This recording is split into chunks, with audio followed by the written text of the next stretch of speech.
Pessoal, estamos aqui para mais uma aula do sétimo ano de História, dessa vez na página 24, diferenças religiosas. Vamos dar sequência à chegada dos portugueses à Índia, que foi tema do vídeo anterior, da aula anterior. Então, o que seriam essas diferenças religiosas? E a Igreja Católica foi, junto com esses comerciantes, desbravar essas novas regiões da China, da Índia, que a gente vai ver, que a gente vai estudar depois a China e o Japão, porque primeiro eles chegam na Índia e depois, mais tarde, eles, a partir do século XVI, eles vão para outras regiões, né? Eles vão para a China, eles vão para o Japão, tá ok? Mas lá na Índia, inicialmente, como eu falei para vocês, quem que financiava essas grandes viagens? Portugal. E por que Portugal financiava?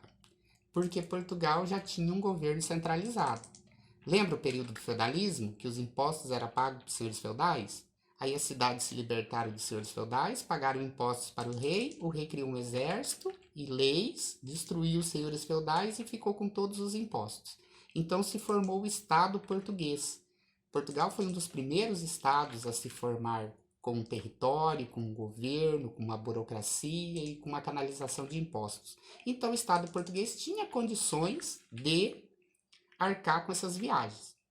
Mas essas viagens tinha três grupos interessados nela. O Estado, porque se levasse a burguesia a dominar outras regiões, essa burguesia ganharia com o lucro. Lembra os lucros exorbitantes que Vasco da Gama e os outros comerciantes tiveram que foram para a Índia, trazendo as especiarias.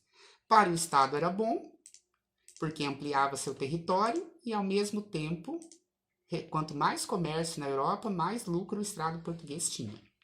Segundo, o comerciante, quanto mais buscasse mercadoria, mais rico a classe burguesa ficava. E terceiro, a igreja começou a participar desse movimento, porque esses lugares que iam sendo dominados pelos portugueses, a igreja católica se instalava e começava a professar a fé cristã. Em contrapartida, a gente já viu as reformas protestantes, que a Igreja Católica perdeu muitos devotos, muitos fiéis para as novas religiões, como o luteranismo, como o anglicanismo, e era uma forma da Igreja Católica recuperar esses cristãos. E lá na Contra-Reforma, naquela reunião que durou 2 anos, que a igreja sentou para ver o que estava errado, por que ela estava sendo contestada, ela criou a Companhia de Jesus, que foi liderada por um padre jesuítas, né? Foi uma companhia chamada de jesuítas, eles tinham orientação militar, então eles eram um grupo preparado para atuar nessas áreas, convertendo os povos dessas áreas, assim como fizeram com os índios no Brasil e na América Espanhola toda, em católicos. E de que forma que foi essa conversão? Foi fácil? Não foi, porque naquela região da Índia, a gente tinha o hinduísmo e o budismo. Tá? Mas como que foi feito todo esse processo? Dá uma olhada lá, na página 24, vocês estão vendo lá, ó, em Goa, em 1560, foi instalado um Tribunal do Santo Ofício. Lembra que a gente já falou das torturas medievais praticadas pela igreja?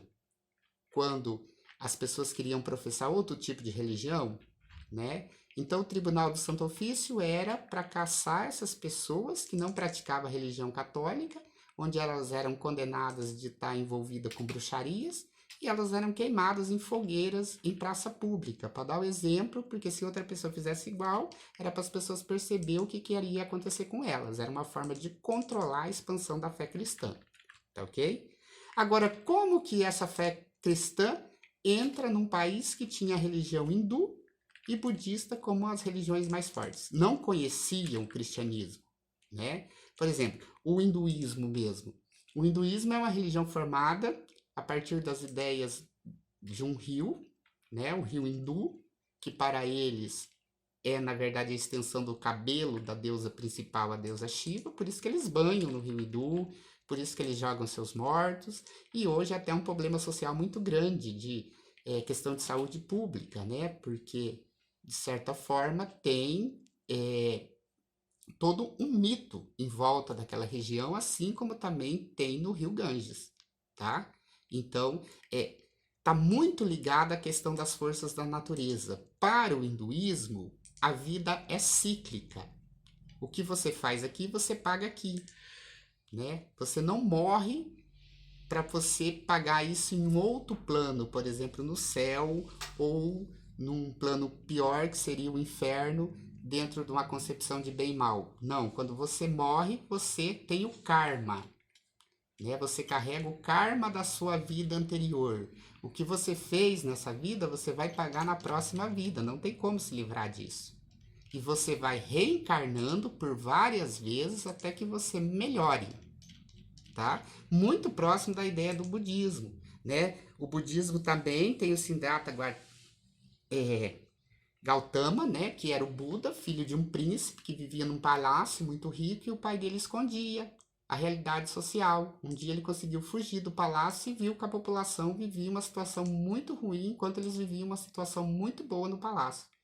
Aí ele criou o budismo, que era, na verdade, uma tentativa de se desprender do mundo físico, ou seja, através da meditação, o ser humano ele tentou controlar todos os desejos até que sua alma se desprendesse do corpo físico, né? E para o budismo também, quando você morre, a sua alma já se transfere para outro corpo, né? Então, uma vida cíclica, até você atingir o estado de nirvana, você completar aquele estado de desprendimento físico do seu corpo total. A sua mente controla todos os desejos. Quando você controlar todos esses desejos, a sua mente não vai, a sua alma não vai morrer, mas a sua alma está tão estruturada que ela vai entrar no estado de nirvana. E o que seria esse estado de nirvana? Seria o estado que a sua alma já está completamente desprendida das coisas materiais. Você já controla a necessidade de comer, de beber água, as vontades todas. Aí você entra para o último estágio, que é o estágio de Brahma, que é o estágio que quando você morrer, a sua alma não vai transferir para outro corpo, mas ela vai se fundir com o espírito da natureza, né? Vai fazer parte do universo todo. Então, eram religiões muito diferentes da religião católica. E por isso que explica o fato de ter um tribunal do Santo Ofício ali, para controlar através de ordens religiosas com cunho militares aquelas pessoas que não queriam, né, aceitar a religião cristã como a religião verdadeira, vamos dizer assim, dos portugueses. Tudo isso gera terríveis conflitos, tá? Sobre o hinduísmo ainda, a sociedade hindu é dividida em 4 castas, né? Lá na página 25 vocês podem ver isso. Olha lá, tem os brahmanes, eram sacerdotes que oravam, que é como se fosse um corpo, é a cabeça, né? A casta pensante. Por que a gente fala em casta? Porque é um grupo fechado que casa entre eles mesmos. Então, o grupo dos brahmanes não vão casar com o grupo dos intocáveis, por exemplo, ou dos chavaias. Não vão casar. Por quê? Porque senão eles vão perder o poder político. É uma forma de manutenção do poder político. Então, se eu sou brahmanes, eu vou casar com brahmanes para continuar fazendo a parte de oração e cuidando da questão política, né? Seria o grupo poderoso que está no poder, que lidera como se fosse a cabeça da deusa, tá? Os Vaixá, os Akshatras, que eram soldados que lutavam, como se fossem os braços, né? Uma casta inferior, mas que também tinha uma hierarquia social muito importante dentro da Índia. Os Vaixás, os fazendeiros e artifícios, que eram menos importantes socialmente, mas que também tinham sua importância porque eram bem vistos, porque eram produtores de alimentos, né? E por fim os Sundras, que eram chamados intocáveis. Esses só cuidavam de coisas que fossem impuras, como enterrar mortos, como fazer limpeza de cemitérios, retirar os detritos sanitários das casas, né? E aonde uma outra casta estava e entrava um Sundra, um intocável, ele não podia olhar para as pessoas, porque trazia má sorte, ou seja, a população mais pobre e preconceitualizada na Índia. Mas por que? Tem uma questão aí, ó. Por que que essa classe de Sundra, de intocáveis, não podiam reclamar? Né? Porque, segundo a religião hinduísta, se eu sou um Vaixá, ou se eu sou um Sundra, um intocável, eu tenho que retirar os detritos sanitários das casas, que é um serviço ruim, mexer com cadáver, fazer a limpeza, as coisas chamadas de impuro, e ninguém pode tocar em mim. Se eu chegar no lugar, as pessoas saem, né? Por que que eu não reclamo dessa situação? Porque se eu reclamar, como a vida é cíclica, vai ter uma reencarnação e eu reclamar da situação que eu estou, na próxima encarnação eu posso nascer numa situação pior. Então, se eu fizer bem a minha parte, na próxima encarnação eu posso nascer numa casta melhor, até atingir a casta de Brahmanes, que é a classe mais poderosa, casta mais poderosa. Então, uma forma de consolo da sociedade. Cada um é, vamos dizer assim, bem resolvido com a casta que ocupa, porque se reclamar pode vir numa pior. Então as pessoas guardam aquela situação para tentar numa reencarnação vir numa casta melhor, tá? Então tudo isso faz, né, um choque cultural com a religião cristã que foi levada para os portugueses muito grande.